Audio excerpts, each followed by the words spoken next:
Why do we still love Duskwood? Every WoW player has that zone. For me, it is Duskwood.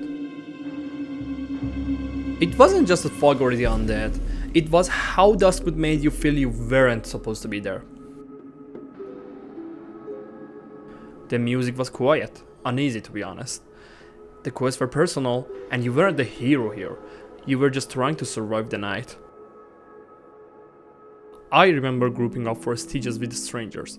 No dungeon finder, no voice chat, just people helping each other. Wild, right? Duskwood isn't just a zone. It's a memory of when WoW felt mysterious and even dangerous. And I miss that.